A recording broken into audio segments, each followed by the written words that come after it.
부활의 은혜, 부활의 주님을 만나는 놀라운 은혜가 부활절 예배 드리시는 여러분에게 충만하시기를 축복합니다. 예수님께서 처음 부활하셨을 때 기록을 사복음서에서 읽어보면 혼란스럽다고 할 정도로 복잡합니다. 아주 충격을 받고 또 놀라기도 하고, 처음에 예수님의 부활을 첫 목격했던 여인들은 한동안 아무 말도 하지 못할 정도로 그렇게 충격을 받았었고, 그리고 제자들에게 예수님이 나타나셨을 때 그들은 무서워하기도 하고 또 기뻐하기도 하면서 감정을 조절하기가 어려울 정도로 대단히 혼란스러웠습니다.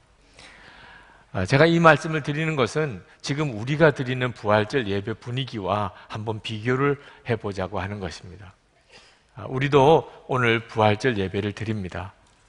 그런데 우리 안에 충격이라든지 또는 감동이라든지 또는 경외함이라든지 이런 감정이 있기가 쉽지 않습니다. 이건 우리들에게 굉장히 중요한 문제입니다. 우리는 예수님이 부활하셨다는 것을 다 믿습니다. 혹 모르겠어요. 예수님의 부활을 아직도 믿지 못하는 분이 이 자리에 있을 수는 있겠지요. 근데 거의 대부분은 다 예수님이 부활하셨다는 걸 믿습니다. 하나님이시니까 얼마든지 부활하실 수 있었겠지요. 그런데 그렇게 끝납니다. 예수님이 부활하셨다, 나는 믿어요. 그 뒤가 없어요. 우리는 예수님의 십자가의 고난에 대해서는 굉장한 감동을 가지고 있습니다. 주님이 십자가에 달리셔서 겪으셨던 그 고난, 그로 인해서 우리가 죄사함을 받은 것에 대해서는 우리는 굉장히 마음에 깊이 감동하고 또 오래 기억합니다. 그래서 고난주간과 부활절을 지켜보면 고난주간은 굉장히 길게 지나가고 부활절은 그 마지막에 그냥 마침표 하나 찍는 것, 느낌표 하나 찍는 것 정도 느껴집니다. 우리도 이번 고난주간을 한 주간 특별기도회로 보냈습니다. 그리고 오늘 부활절 예배를 드리고 그리고 끝납니다. 십자가 고난의 찬송은 1년 내내 불러도 은혜가 됩니다. 근데 부활절 찬송은 오늘만 불러야 느낌이 옵니다. 다른 날 부르면 이상합니다. 왜 부활절 찬송을 부르지? 이렇게. 여러분, 성탄절과 부활절을 비교해 보면 둘 다 참 놀라운 하나님의 기적의 날입니다. 하나님이 사람이 되신 것이 성탄절, 예수님이 죽음에서 부활하신 것이 부활절입니다. 사실 어느 기적이 더 놀라운가를 우열을 가리기가 어렵지요. 그러나 세상에서 성탄절은 함께 즐거워해 주는 날입니다. 성탄절이면 벌써 세상이 더 먼저 반응을 옵니다. 그런데 부활절은 세상은 완전히 침묵입니다. 교회도 그렇습니다. 교회도 성탄절이면 벌써 분위기가 다릅니다. 아마 여러분들이 어린 시절 성탄절 추억이 어떤 형태로든지 있으실 거예요. 아직도 기억이 날 만큼. 성탄절 장식은 오래 갑니다. 그런데 부활절에 대한 기억은 어떻습니까? 춥다는 것밖에 없습니다. 부활절 새벽 연합예배 갔을 때 그때 추웠던 기억, 평소 주일하고는 아무래도 조금 다르긴 하지만 부활절의 기억은 거의 없습니다. 여러분, 이것이 오늘 우리가 좀 진지하게 생각해 봐야 될 일입니다. 왜냐하면 처음은 그러지 않았기 때문에 그렇습니다. 초대교회 때 부활절은 이러질 않았습니다. 초대교회는 완전히 부활절이었습니다. 예수님의 십자가의 고난보다도 더 중요한 것이 부활의 주님이셨습니다. 초대교회의 증언은 예수님이 부활하셨다는 것이었습니다. 초대교회 공동체는 부활의 공동체였습니다. 초대교회는 애초에 성탄절이라는 절기가 없었습니다. 얼마나 부활절이 초대교회 때 중요하고 또 충격적이었느냐 하면 지금도 우리가 주일 예배를 토요일 안식일에 드리지 않고 예수님의 부활하신 날인 오늘 주일에 드린다는 점, 이렇게 바뀌어지는 일은 그냥 되는 일이 아닌 것입니다. 초대교회 때는 부활의 감격이 충만했었습니다. 그것이 초대교회였습니다. 그런데 지금 우리 분위기는 그때 분위기와 많이 다릅니다. 부활절이 어느덧 기념일 비슷하게 되었습니다. 우리는 예수님의 부활을 다 믿는다니까요. 예수님의 부활 하셨어요, 주님은. 그래서 오늘 부활절 예배를 드립니다. 그러나 기념일 비슷한 느낌으로 지나갑니다. 이 부활절 예배 끝나고 그리고는 예수님의 부활은 싹 잊어버립니다. 과연 이것이 괜찮은 것일까요? 굉장히 문제가 많은 것입니다. 한국 교회에 걱정하시는 분들이 많은데 그 문제의 뿌리를 찾아 들어가 보면 부활절 분위기를 보면 원인을 알 수 있습니다. 한국 교회가 왜 지금 어려움을 겪고 있는지, 한국 교회 성도들과 교회는 다 예수님의 부활을 확실히 믿습니다.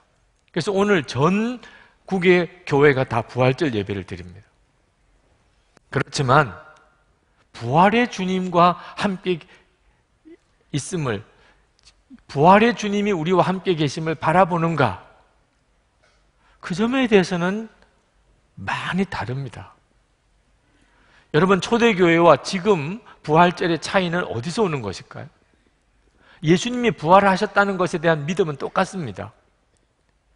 초대교회는 부활하신 예수님이 함께 계셨습니다. 초대교회 성도들에게 있어서 예수님은 부활하신 주님이셨어요. 자기들과 지금 같이 계신 주님이십니다. 이것이 초대교회였어요. 그래서 초대교회는 부활의 공동체였습니다. 그런데 지금은 예수님이 부활하셨다는 것은 믿지만 부활의 주님을 바라보는 것에 대해서는 분명치 않은 교인들이 많습니다. 그것이 부활절 예배 분위기를 이렇게 다르게 만든 것입니다. 성도 여러분, 오늘 우리에게 있어서 매우 중요한 것은 부활의 주님을 만나는 것입니다. 여러분, 예수님이 부활하셨다는 사실을 믿는 것보다 지금 부활의 주님을 만나는 것이 훨씬 어려울 수 있습니다. 어떤 사람들에게는. 정말 그게 가능한 일이야? 아니, 예수님이 부활하셨다는 것은 내가 믿을 수는 있겠어. 그러나 지금 내가 부활하신 주님을 만날 수 있다. 그게 가능한 일이야? 그건 도무지 믿어지지 않는데 그러신 분들이 있으실 거예요. 이것이 바로 부활절 예배를 차이나게 만드는 것입니다. 예수님께서 부활하셨을 그때도 예수님의 부활을 믿지 못하던 제자가 있었습니다. 도마죠. 예수님께서 부활하신 모습으로 제자들 앞에 나타나셨을 때 제자들은 엄청난 충격을 받았는데 근데 그 자리에 도마가 없었어요. 그 예수님의 부활을 만났던 제자들이 도마를 만나서 얼마나 흥분하면서 이야기했겠습니까? 예수님이 부활하셨어. 우리가 다 만났다고. 근데 도마가 아니 그런 분위기라면 야 정말인가 봐. 야 진짜구나. 이런 정도쯤은 반응을 해야 되잖아요. 도마는 아주 정색을 하면서 나는 믿을 수가 없다고 그랬어요. 나는 내가 부활의 주님을 만나서 그 주님의 못자국 내가 손을 넣어보고 창자국에 나를 만져보지 않고는 나는 예수님의 부활을 믿을 수가 없다고 그랬어요. 예수님께서 그 도마를 만나주셨어요. 그리고 예수님께서 내 손가락을 넣어보라고 그랬어요. 그리고 도마가 꼬꾸라졌잖아요. 그리고 도마가 고백했습니다. 28절에 도마가 대답하여 이르되 나의 주님이시요 나의 하나님이시니이다. 그때 예수님께서 도마에게 말씀하셨어요. 내가 나를 본고로 믿느냐? 보지 못하고 믿는 자들은 복되도다. 여러분, 우리가 부활의 주님을 도마처럼 이렇게 보고 믿을 수는 없어요. 지금은 도마는 예수님을 보고 믿었습니다. 부활하신 주님을 보고야 믿겠다고 그랬으니까. 근데 지금 우리는 보지 못하고 믿습니다. 더 복되다고 그랬어요. 분명한 것은 보느냐 보지 못하느냐 하는 게 아니고 중요한 것은 믿느냐 하는 겁니다. 부활하신 주님을 만나게 되느냐. 그래서 나의 주님, 나의 하나님 이렇게 고백을 도마처럼 할 수 있게 되느냐? 주님은 모든 그리스도인들이 다 그렇게 될 것이라고 그랬어요. 여러분, 우리가 이렇게 부활의 주님을 만나게 되는 일은 성령의 역사로, 전적으로 성령의 역사로 됩니다. 그래서 예수님을 믿지 않는 세상 사람들에게는 애초에 가능성이 없습니다. 근데 우리들은 성령의 역사하심을 힘입는 사람이니까 부활의 주님을 다 만나게 되어 있습니다. 여러분, 성령의 역사는 도대체 어떻게 경험하는 거죠? 예수님께서 성령님의 역사를 바람에다 비유하셨습니다. 요한복음 3장 8절에 바람이 임의로 불매 내가 그 소리는 들어도 어디서 와서 어디로 가는지 알지 못하나니 성령으로 난 사람도 다 그러하니. 성령의 역사를 우리가 도무지 눈으로 볼 수는 없지만 다 알 수는 있다는 겁니다. 어떻게? 바람처럼. 바람을 볼 수는 없지만 바람이 불 때 우리가 다 바람이 분다는 건 알잖아요. 그리고 마가다락방의 오순절에 성령이 임했을 때 급하고 강한 바람 소리처럼 성령이 그렇게 임했습니다. 그러니 그때 성령이 임하는 것을 강력한 바람 소리가 들리는 것처럼 경험을 한 거죠. 그러므로 여러분들이 도대체 성령님은 내게 어떻게 역사하시는가를 여러분이 좀 알고 싶으면, 그 감각을 좀 알고 싶으면 바깥에 나가서 바람 부는 것을 한번 이렇게 느껴보십시오. 바람 부는 것을, 눈을 감고 바람 부는 것을. 분명히 바람이 보이지는 않지만 바람이 부는 것을 느낄 수는 있잖아요. 우리가 다 예수님을, 부활하신 주님을 눈으로 보고 그렇게 믿을 수는 없지만 다 알 수 있다는 겁니다. 부활하신 주님이 나와 같이 계시는구나. 그러나 여러분, 한 가지 조심할 것은 그냥 바람만 맞으러 나가면 안 됩니다. 진짜 그럼 바람 듭니다. 그냥 나가서 계속 바람만 맞고 앉아, 그러면 정말 이상한 사람이 됩니다. 그렇게 경험한다는 거지 바람이 성령님은 아니니까요. 성경을 읽어야 되는 것입니다. 여러분이 정말 부활의 주님을 만나기 원한다면 성경을 읽으면서 성령님의 역사를 구해야 되고, 성령님께서 역사해 주시기를 구하면서 성경을 읽어야 합니다. 그래야만 부활의 주님을 다 만나게 됩니다.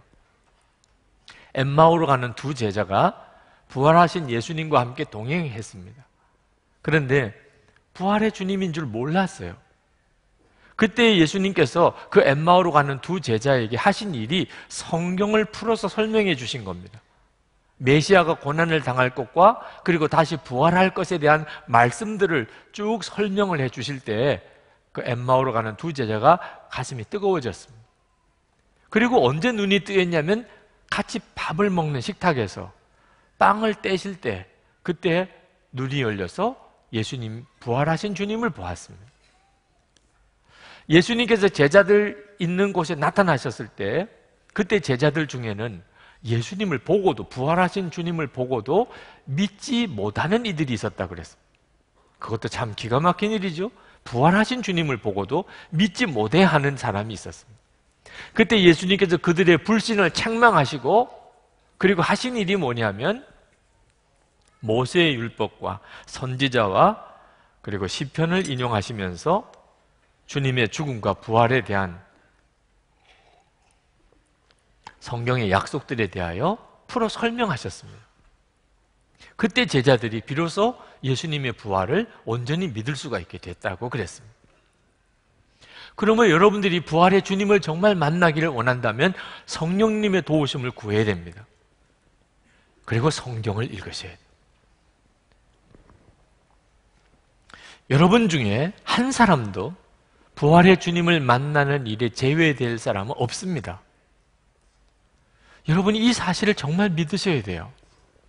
오늘 우리가 부활절에 읽은 이 본문, 예수님의 제자 중에 예수님의 부활 사실을 전혀 믿지 못해하는 도마의 이야기입니다. 그러나 주님은 이 의심 많은 도마를 버리지 않았습니다. 여러분 중에 지금 부활의 주님이 진짜 나와 같이 계실까? 나도 부활의 주님을 만날 수 있을까 의심하시는 분들, 주님은 여러분을 포기하지 않으시고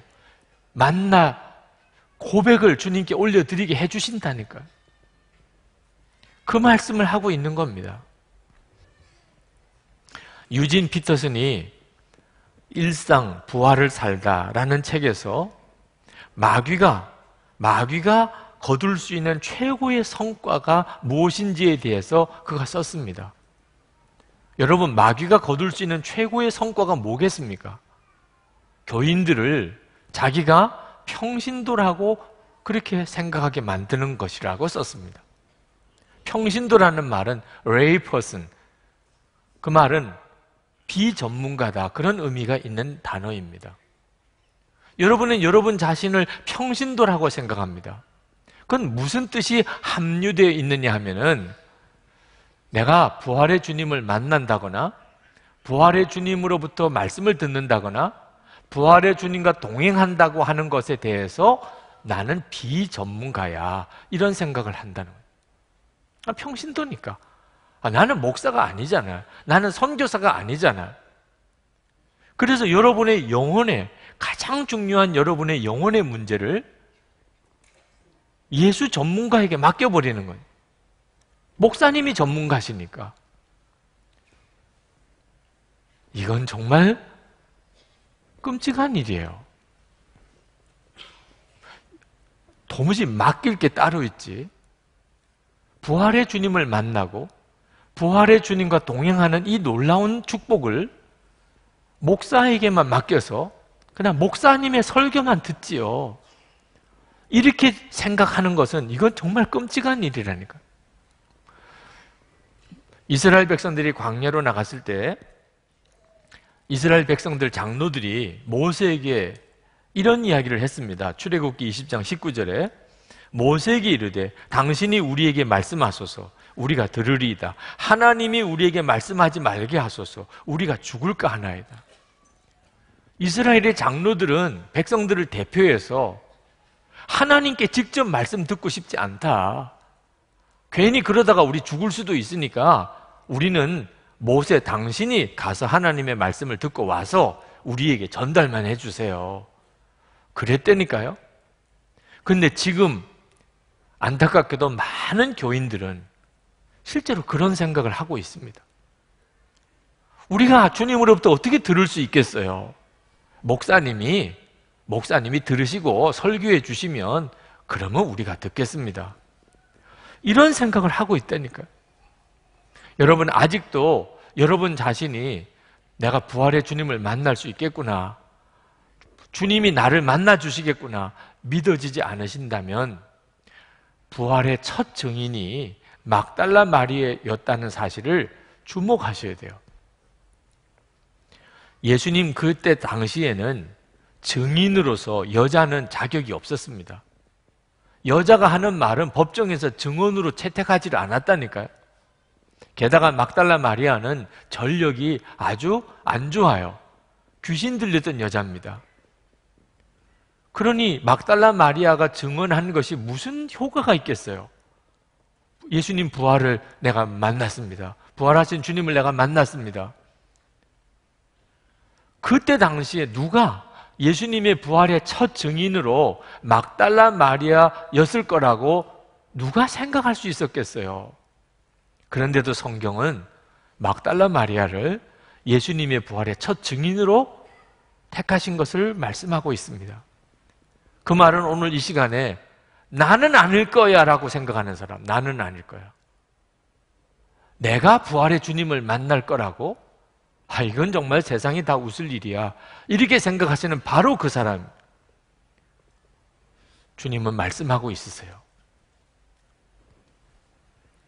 레나 마리아라고 하는 여인을 여러분 아실 겁니다. 그는 태어날 때 두 팔이 없어요.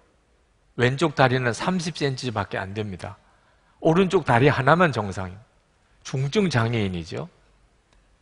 그는 태어나서 부모의 믿음 때문에 그는 가정에서 정상적인 학교를 다니면서 자랐습니다. 그렇지만 학교에 갔다가 어느 날 돌아와서 얼굴이 침울해 있을 때 그 엄마가 물었어요. 왜 그러니? 왜 얼굴이 그렇게 어두우니? 레나 마리아가 엄마, 나는 친구가 없어요. 여러분, 그때 당시 또래 아이들을 생각해 보세요. 중증 장애인인 이 레나 마리아의 마음이 통하는 친구가 되어줄 만큼 성숙한 아이가 그 어린 나이에 누가 있겠어요? 그 레나 마리아 엄마가 그 딸이 겪는 마음의 고통을 충분히 이해할 수 있겠죠. 그래서 딸을 무릎에 앉히고 꼭 끌어안아주면서 왜 친구가 없다고 그래? 친구가 있지. 너와 늘 함께하는 정말 마음을 통하는 친구가 있어. 레나 마리아가 깜짝 놀라서 아니 누구예요? 그 친구가 누구예요? 예수님이셔. 예수님께서 너와 늘 같이 계셔. 너와 내 안에 계시다고. 레나 마리아가 그 어린 나이에도 엄마가 해주는 그 말을 귀담아 들었어요. 음악을 공부하기 시작을 했는데 그 레나 마리아에게 노래를 가르치는 선생님이 어느 날 오늘 수업을 더 할 수가 없구나. 노래는 목으로 하는 게 아니야. 마음으로 하는 거야, 마음으로. 마음에 슬픔이 있는 마음 가지고 기쁜 노래를 부를 수가 없어. 오늘 공부는 더 이상 하기가 어렵겠다. 그러고는 선생님이 가셨어요. 레나 마리아는 엎드려서 펑펑 울었습니다. 마음에서부터 노래가 나온다는 거예요. 그런데 자기는 너무 외로워요. 누구도 자기와 가까이 해주는 사람이 없어요. 마음은 너무 슬퍼요. 그런데 어떻게 기쁜 노래를 부를 수 있냐 말입니다. 이 절망감을 어떻게 해결할 방법이 없어요. 그런데 그때 전화가 울렸습니다. 레나 마리아는 팔이 없으니까 성안 오른쪽 다리로 그 전화기를 수화기를 들었습니다. 여보세요. 아주 따뜻한 음성의 소리가 들렸습니다. 레나입니까? 예, 제가 레나입니다. 저는 당신을 위해 기도하는 사람이에요. 그런데 주님이 저에게 지금 당신에게 전화하라는 마음을 주셨어요.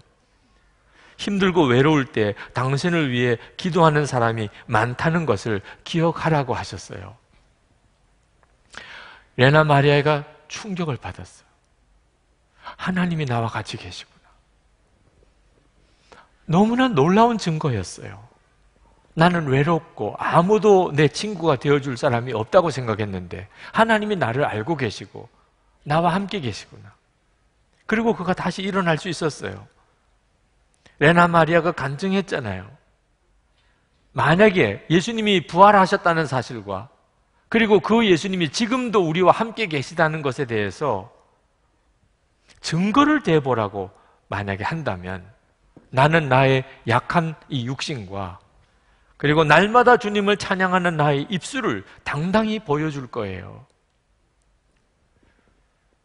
여러분, 레나 마리아처럼 부활의 주님을 증거하기가 어려운 사람이 또 있겠어요? 그런데 하나님은 그를 택하여 부활의 증인을 삼으셨어요. 이 말은 오늘 여러분들 어떤 처지에 있는 사람이라도 여러분은 부활의 증인이라는 겁니다.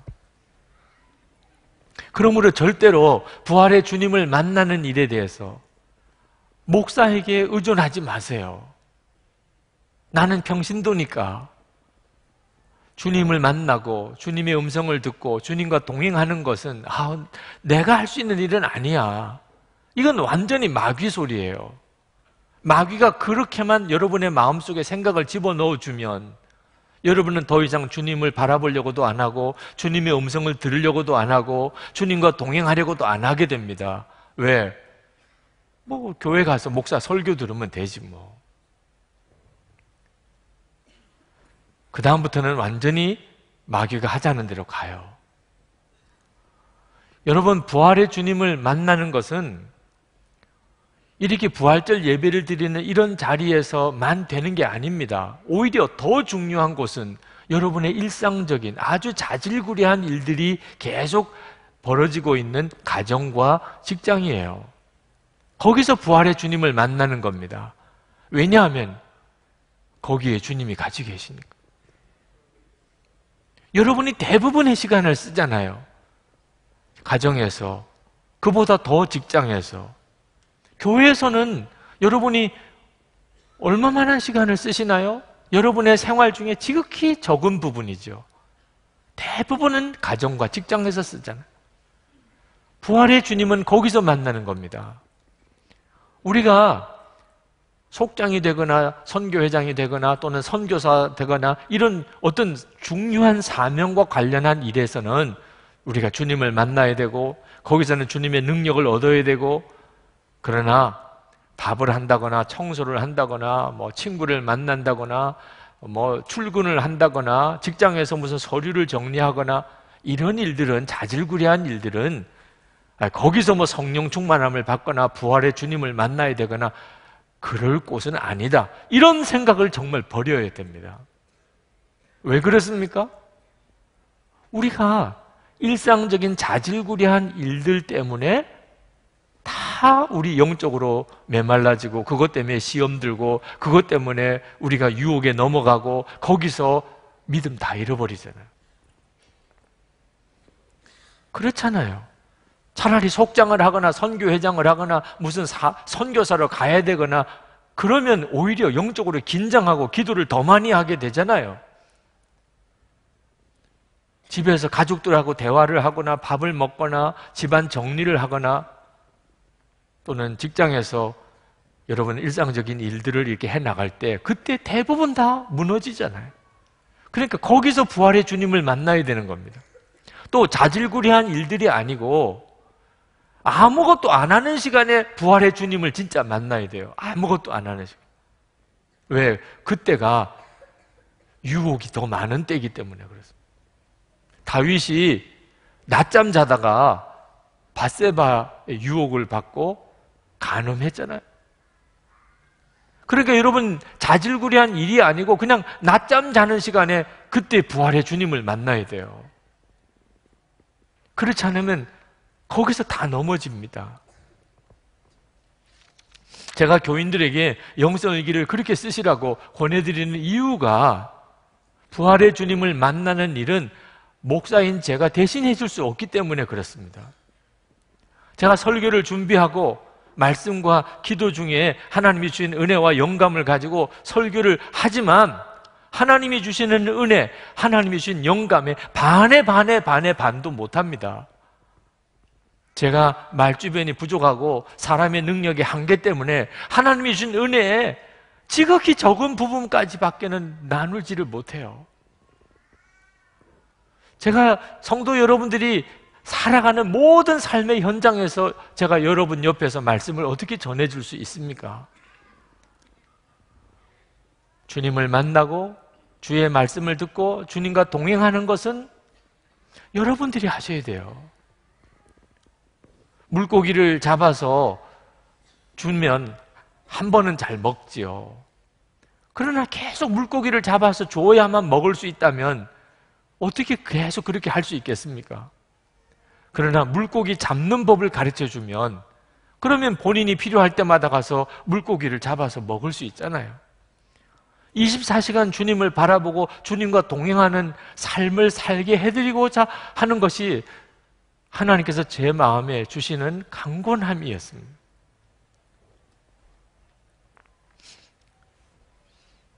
여러분, 부활의 예수님과 동행하는 삶, 밥을 누가 대신 먹어줄 수가 없고 호흡을 누가 대신할 수가 없는 것처럼 목사가 대신하는 거 아닙니다.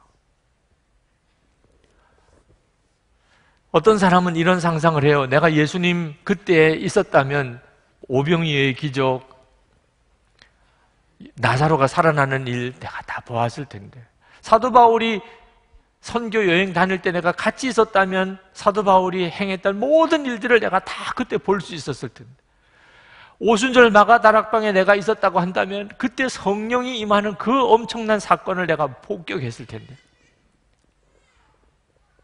만약에 내가 1903년 하디 선교사님, 1907년 평양 대부흥회 그때 내가 있었다고 한다면 그 성령이 한국에 임할 때 그 놀라운 현장을 내가 체험했을 텐데, 이렇게 생각하시는 분들이 있으실 거예요. 저도 하나님이 역사하셨던 그 옛날로 내가 돌아갈 수 있다면 얼마나 좋았을까, 이런 상상을 했던 적이 있습니다. 그러나 여러분, 그 놀라운 일을 행하신 그분이 지금 여러분과 같이 계세요. 그리고 그분이 더 놀라운 일들을 위하여 여러분을 이끌고 가세요. 그러니 여러분, 지난 날을 자꾸 돌아보지 말고 이제부터 여러분을 통하여 하실 하나님의 놀라운 일을 바라보셔야 되는 거예요. 한국교회에 도대체 어떻게 하면 새로운 부흥이 일어나지요? 모든 성도들이, 목회자들과 모든 성도들이 부활의 주님을 만나는 거예요. 부활의 주님과 동행하게 되는 역사가 일어나는 겁니다. 예수님은 십자가에 달려 죽으셨다가 사흘 만에 부활하셨다만 아니고, 그 부활하신 주님이 지금 나와 같이 계시고, 그 부활하신 주님이 지금 내 마음에 계시고, 그 부활하신 주님과 함께 내가 동행하는 이 믿음의 눈이 뜨이면 한국교회 완전히 뒤집어집니다. 한국교회의 새로운 부흥과 갱신은 부활의 주님을 바라보는 눈이 뜨이는 일과 관련이 있어요. 그때부터 하나님의 역사가 일어날 겁니다.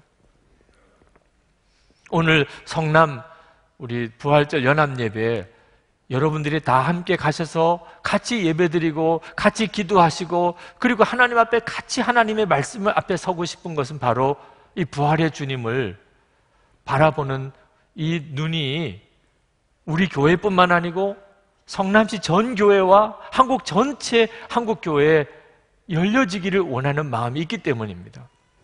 그러므로 오늘 부활절 연합예배에 참여하실 때 여러분의 마음에 우리가 다 부활의 주님을 함께 바라보게 해주셔서 그 기도를 여러분들이 꼭 해주시기를 바랍니다. 저는 이 설교를 준비하면서 엉뚱한 생각을 하나 했습니다. 오늘 이 예배 때 설교 중에 부활의 주님을 만나시라고 이렇게 설교를 하는데, 실제로 이 설교하는 도중에 부활의 주님을 만나는 역사가 일어나면 이게 진짜 대박이잖아요. 네. 굳이 그냥 말씀으로만 전하지 않고 실제로 부활의 주님을 만나는 역사가 일어나면, 야, 얼마나 좋을까. 그러면 제가 말씀을 잘 전하고 못 전하고 할 것도 없지요. 야, 그런 일이 일어날 수 있을까? 제 생각에 그거는 불가능한 일이야. 어떻게 그럴 수 있겠어? 어떻게 모든 성도들이 다 부활의 주님을 만나는 이런 역사가 있을 수 있겠어? 그런 생각이 들었습니다.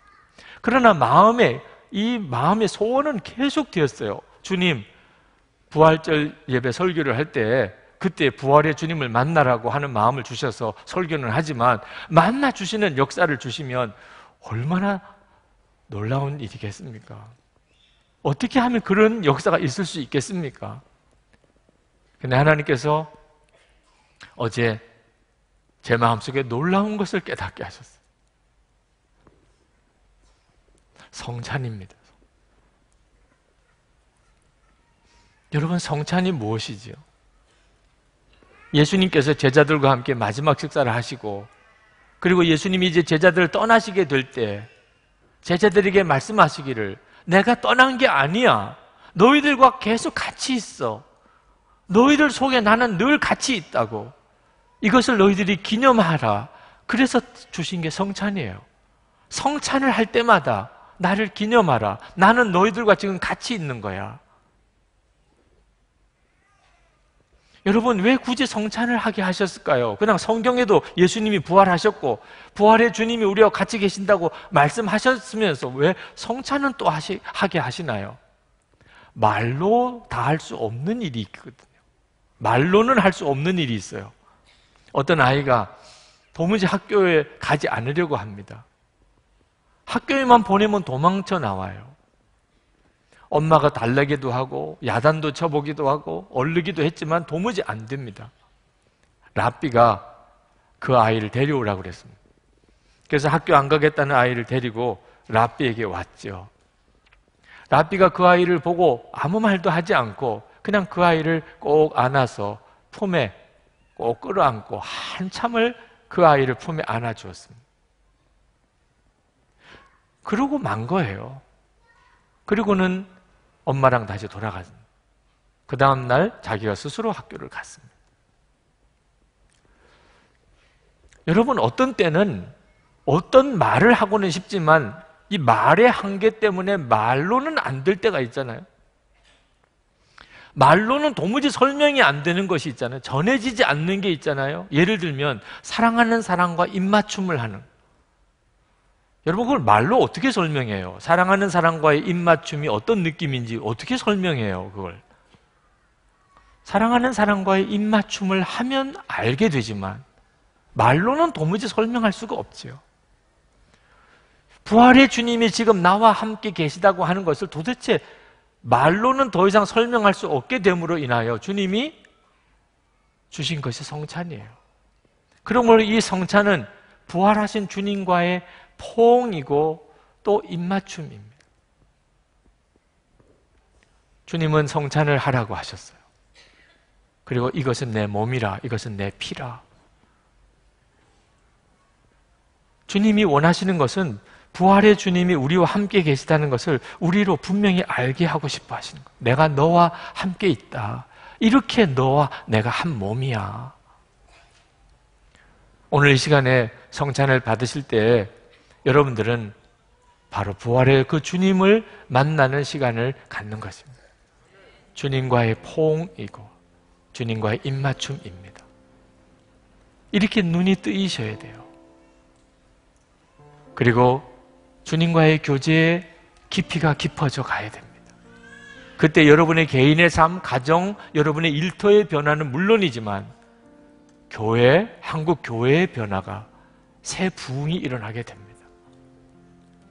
오늘 그 일을 위해서 정말 우리가 간절히 기도하는 날입니다. 이제 성찬을 받겠습니다.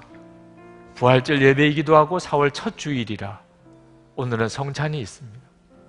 여러분, 이렇게 부활의 주님과 함께 하시는 것을 확인시켜 주시는 주님 감사합니다. 저에게도 부활의 주님을 분명히 바라보게 하시고 체험하게 해주시니 주님 감사합니다. 주님, 제 눈을 더욱 열어주소서. 주님을 바라보는 눈을 더욱 뜨게 해주소서. 주님과 온전히 동행하게 해주소서. 여러분 다 같이 기도하시고 성찬을 받으시겠습니다. 기도하겠습니다.